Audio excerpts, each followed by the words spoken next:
আজ আমরা যাকে নিয়ে কথা বলতে বসেছি তিনি দ্রৌপদী মুর্মু, ভারতের ১৫তম রাষ্ট্রপতি। কিন্তু এই পরিচয়টা তো গল্পের কেবল শুরু। একদম। ২০২২ সালে যখন তিনি এই পদে বসলেন তখন তো একটা ইতিহাস তৈরি হলো। হ্যাঁ, শুধু ভারতের প্রথম আদিবাসী রাষ্ট্রপতি হিসেবেই নয়, স্বাধীন ভারতে জন্ম নেওয়া প্রথম রাষ্ট্রপতি হিসেবেও। ঠিক তাই। আর দেখুন, আমাদের এই আলোচনাটা কিন্তু শুধু ওনার জীবন বা কাজের একটা তালিকা দেওয়া নয়। না না, বিলকুল না। বরং আমরা সোর্সগুলো ঘেটে এটা বোঝার চেষ্টা করব যে ওডিশার একটা প্রত্যন্ত গ্রাম থেকে উঠে এসে রাইসিনা হিলসের শীর্ষে পৌঁছানোর এই যাত্রাপথটা আসলে কিসের প্রতীক। এর তাৎপর্যটা কি? হ্যাঁ, ভারতের সামাজিক বা রাজনৈতিক কাঠামো নিয়ে এটা আমাদের কি ভাবতে বাধ্য করে। আমরা ওনার জীবনের সেই বাঁকগুলো খুঁজে দেখব যা তাকে আজকের এই জায়গায় এনেছে। তাহলে চলুন এই গভীরে ডুব দেওয়া যাক। আমরা প্রথমে ওনার একেবারে শুরুর জীবন পরিচয় আর প্রেক্ষাপটটা বোঝার চেষ্টা করব। আচ্ছা। তারপর তার কর্মজীবনের যে অবিশ্বাস্য পথ চলা, একজন স্কুল শিক্ষিকা থেকে দেশের সর্বোচ্চ পদে পৌঁছানো, সেই গল্পটা দেখব। আর সবশেষে ওনার ব্যক্তিগত জীবন নিয়েও কথা হবে, তাই তো? হ্যাঁ, ওনার ব্যক্তিগত জীবনের এমন একটা দিক নিয়ে কথা বলবো যা ছাড়া তার এই যাত্রাকে হয়তো পুরোপুরি বোঝাই যাবে না। ঠিক, চলুন শুরু করা যাক। আচ্ছা, একেবারে গোড়া থেকে যদি শুরু করি। দ্রৌপদী মুর্মুর জন্ম ১৯৫৮ সালের ২০ জুন। হ্যাঁ, ওডিশার ময়ূরভঞ্জ জেলায়। একদম উপরবেড়া গ্রামে। আর যে পরিচয়টা তাকে এত অনন্য করে তুলেছে, তিনি সাঁওতাল সম্প্রদায়ের একজন সদস্য। আর এই সাঁওতাল বা আদিবাসী পরিচয়টা, এটাই কিন্তু আজকের আলোচনার একেবারে কেন্দ্রবিন্দু। কেন এটা এত গুরুত্বপূর্ণ? দেখুন, ভারতের সামাজিক কাঠামোতে আদিবাসী পরিচয়টা তো শুধু একটা নৃতাত্ত্বিক তকমা নয়। এর সঙ্গে জড়িয়ে আছে প্রজন্মের পর প্রজন্মের বঞ্চনা, লড়াইয়ের ইতিহাস। ময়ূরভঞ্জের মতো একটা জেলা, যা অর্থনৈতিকভাবে দেশের অন্যতম পিছিয়ে পড়া অঞ্চল, সেখান থেকে উঠে আসাটা একটা বিরাট ব্যাপার। ঠিক। সাঁওতাল সম্প্রদায় ভারতের অন্যতম প্রাচীন আর বৃহৎ আদিবাসী গোষ্ঠী। তাদের নিজস্ব সংস্কৃতি, ভাষা সবই আছে, কিন্তু ক্ষমতার কেন্দ্র থেকে তারা বরাবরই অনেক দূরে। তার ওনার এই সাফল্যটা শুধু একজন ব্যক্তির সাফল্য নয়, তাই তো? একেবারেই নয়। এটা একটা প্রতীকী বিপ্লবের মতো। যখন ওই সম্প্রদায় থেকে একজন নারী দেশের সাংবিধানিক প্রধান হন, তখন এর একটা বিরাট প্রভাব পড়ে। হ্যাঁ, এর একটা ব্যবহারিক দিকও তৈরি হয়। ব্যাপারটা শুধু অনুপ্রেরণার মধ্যে থাকে না। যখন দেশের সর্বোচ্চ পদে এমন একজন বসেন, তখন প্রান্তিক অঞ্চলের প্রশাসনও সেই সম্প্রদায়গুলোর সমস্যাকে আরও গুরুত্ব দিয়ে দেখতে বাধ্য হয়। আচ্ছা, ওপর থেকে একটা অদৃশ্য চাপ তৈরি হয়। একদম, যা আগের দিন ছিল না। তার রাষ্ট্রপতি হওয়াটা দেশের কোটি কোটি মানুষের কাছে এই বার্তা দেয় যে গণতন্ত্রের শেকড়টা এখনো শুকিয়ে যায়নি। সুযোগ পেলে তারাও সর্বোচ্চ জায়গায় পৌঁছতে পারে। ঠিক। এই যে লড়াইয়ের মানসিকতার কথা আপনি বললেন, সেটারই প্রতিফলন শায়দ ওনার কর্মজীবনেও দেখা যায়। কারণ উনি তো সরাসরি রাজনীতিতে আসেননি। না, ওনার শুরুটা একদম অন্য জায়গা থেকে। আমার একটা সোর্স দেখে খুব অবাক লাগলো যে তার রাজনৈতিক জীবন শুরুর আগে তিনি একজন শিক্ষক ছিলেন। এই পরিবর্তনটা কিভাবে হলো? হ্যাঁ, আর এই পরিবর্তনটা ওনার রাজনীতিক দর্শন বুঝতে খুব সাহায্য করে। উনি ভুবনেশ্বরের রামাদেবী উইমেন্স কলেজ থেকে স্নাতক হন। তারপর প্রথমে ওড়িশা সরকারের ক্লার্ক হিসেবে কাজ শুরু করেন। পরে রায়রাংপুরের Shri Aurobindo integral education and research সেন্টারে শিক্ষক হিসেবে যোগ দেন। আচ্ছা। একজন শিক্ষক হিসেবে উনি সমাজের একেবারে গোড়ার স্তরের সমস্যাগুলো খুব কাছ থেকে দেখেছেন। দারিদ্র্য, শিক্ষার অভাব, পরিকাঠামোর অভাব। হ্যাঁ, এই অভিজ্ঞতাগুলোই আসলে তাকে জনসেবার দিকে ঠেলে দেয়। আর রাজনীতিতে এলেন কিভাবে? ওনার আনুষ্ঠানিক রাজনীতিতে প্রবেশ 1997 সালে। রায়রাংপুর নগর পঞ্চায়েতের কাউন্সিলর হিসেবে নির্বাচিত হন। তারপর বিজেপিতে যোগ দিলেন। হ্যাঁ, এবং খুব দ্রুত নিজের জায়গা তৈরি করে নেন। 2000 সালে রায়রাংপুর বিধানসভা কেন্দ্র থেকে বিধায়ক নির্বাচিত হন। আর ওড়িশায় বিজেপি আর বিজু জনতা দলের জোট সরকারে মন্ত্রীও হয়েছিলেন। একদম। মন্ত্রী হিসাবে ওনার কার্যকাল কেমন ছিল? কোনো নির্দিষ্ট দায়িত্বের কথা কি জানা যায়? হ্যাঁ, অবশ্যই। 2000 থেকে 2004-এর মধ্যে উনি একাধিক গুরুত্বপূর্ণ দপ্তর সামলেছেন। প্রথমে বাণিজ্য ও পরিবহন দপ্তরের স্বাধীন দায়িত্বপ্রাপ্ত প্রতিমন্ত্রী ছিলেন। পরে মৎস্য ও পশুপালন দপ্তরের দায়িত্বও পান। এই সময়টাই ওনার প্রশাসনিক দক্ষতার ভিত্তি তৈরি করে দিয়েছিল। একটা জোট সরকারে বিভিন্ন দপ্তরের দায়িত্ব সামলানো তো বেশ কঠিন। খুবই কঠিন, বিশেষ করে ওড়িশার মতো রাজ্যে। এটা তাকে রাজনৈতিক কূটনীতি এবং প্রশাসনিক খুঁটিনাটি দুটোই শিখতে সাহায্য করেছিল। বিধায়ক, রাজ্যের মন্ত্রী, এর পরের ধাপটা তো আরও বড়। 2015 সালে ঝাড়খণ্ডের রাজ্যপাল। আর এখানেও একটা ইতিহাস। ঝাড়খণ্ডের প্রথম মহিলা রাজ্যপাল। এই ভূমিকাটা তো ওনার রাজনৈতিক জীবনের একটা বিরাট পরীক্ষা ছিল, তাই না? নিঃসন্দেহে। আর এখানেই ওনার নেতৃত্বের একটা অন্য দিক বেরিয়ে আসে। রাজ্যপালের ভূমিকাটা বেশ জটিল। একদিকে রাজ্যের সাংবিধানিক প্রধান, আবার অন্যদিকে কেন্দ্র আর রাজ্যের মধ্যে একটা সেতুর মতো কাজ করতে হয়। ঝাড়খণ্ডের মতো একটা রাজনৈতিকভাবে অস্থির আর আদিবাসী অধ্যুষিত রাজ্যে এই দায়িত্ব পালন করাটা সহজ ছিল না। আমাদের হাতে থাকা সোর্সগুলো কি ওনার রাজ্যপাল থাকাকালীন কোনো নির্দিষ্ট ঘটনার কথা বলে, যাতে ওনার কাজের ধরনটা বোঝা যায়? হ্যাঁ, একটা খুব গুরুত্বপূর্ণ ঘটনা আছে 2017 সালের। কি হয়েছিল?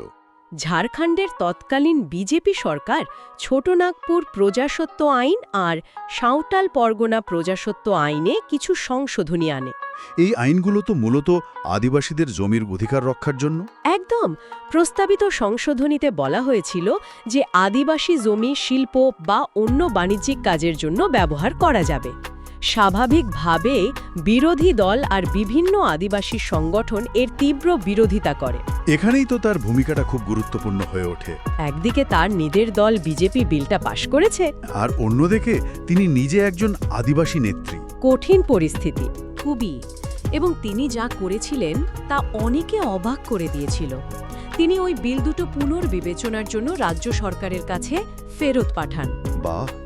তিনি জানতে চান যে এই সংশোধনীগুলোর ফলে আদিবাসীদের ওপর ঠিক কী প্রভাব পড়বে আর তাদের স্বার্থ কিভাবে সুরক্ষিত থাকবে। তারপর কি হলো? শেষ পর্যন্ত চাপের মুখে রাজ্য সরকার বিলগুলো প্রত্যাহার করে নেয়। এই ঘটনাটা তো প্রমাণ করে যে উনি শুধু একজন দলীয় প্রতিনিধি হিসেবে কাজ করেননি।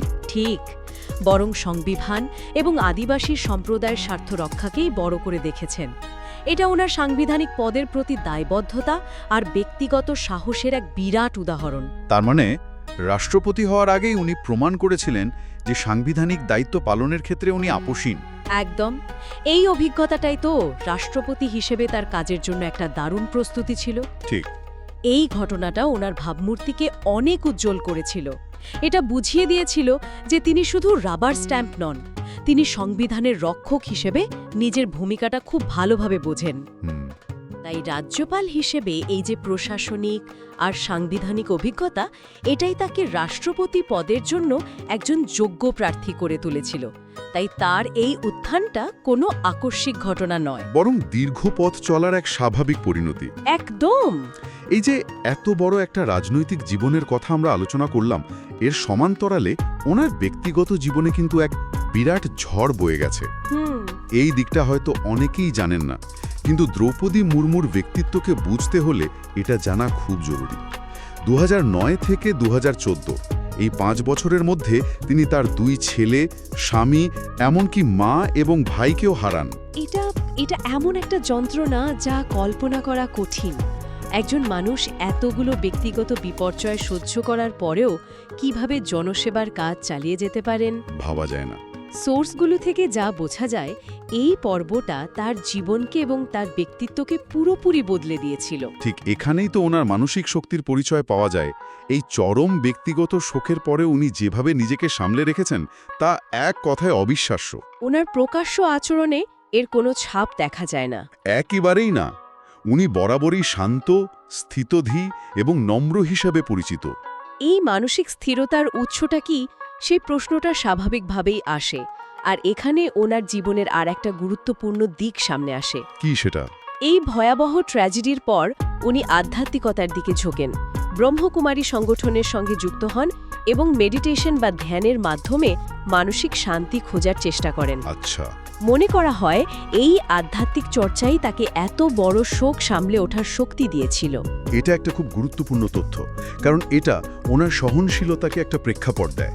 এটা শুধু মানসিক শক্তির মতো একটা সাধারণ ধারণা নয়। ঠিক, বরং সেই শক্তি অর্জনের একটা নির্দিষ্ট পথের ইঙ্গিত দেয়। আর এটা ওনার ব্যক্তিত্বকে আরও মানবিক করে তোলে। একদম।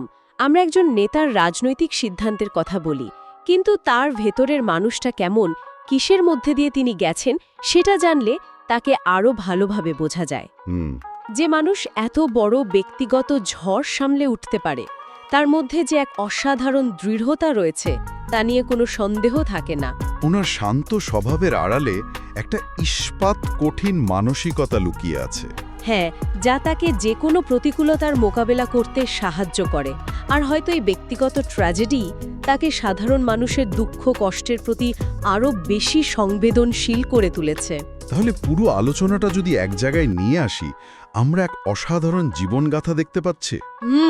উড়িষ্যার এক প্রত্যন্ত গ্রামের সাঁওতাল সম্প্রদায়ের এক নারী, যিনি একজন সাধারণ ক্লার্ক এবং স্কুল শিক্ষিকা হিসেবে কর্মজীবন শুরু করেছিলেন। সেখান থেকে ধাপে ধাপে কাউন্সিলর, বিধায়ক, রাজ্যের মন্ত্রী, একটি রাজ্যের প্রথম মহিলা রাজ্যপাল এবং অবশেষে ভারতের প্রথম আদিবাসী নারী রাষ্ট্রপতি। এবং তার এই যাত্রাটা শুধু পেশাগত সাফল্যের একটা সিঁড়ি ভাঙার গল্প নয়, না, এটা একই সঙ্গে চরম ব্যক্তিগত প্রতিকূলতাকে জয় করার, সহনশীলতার এবং টিকে থাকার এক জীবন্ত দলিল। তার জীবন দুটো ভিন্ন জগতের এক দারুণ সমন্বয়। একদিকে ক্ষমতার অলিন্দে তার বিচরণ, আর অন্যদিকে ব্যক্তিগত জীবনে এক সাধারণ মানুষের মতো দুঃখ, যন্ত্রণা এবং হারানোর সঙ্গে তার লড়াই। ওনার গল্পটা শুধু অনুপ্রেরণার নয়, এটা আমাদের অনেক কিছু নিয়ে ভাবতে শেখায়। আর সেই ভাবনাটাকেই উস্কে দেওয়ার জন্য আমি শেষে একটা প্রশ্ন রেখে যেতে চাই। বলুন। আমরা দেখলাম দ্রৌপদী মুর্মুর পরিচয়, তার আদিবাসী সত্তা, তার নারী পরিচয়, তার প্রত্যন্ত অঞ্চলের প্রেক্ষাপট, এই সব কিছুই তার যাত্রাপথের প্রতিটি ধাপে খুব গুরুত্বপূর্ণ ভূমিকা রেখেছে।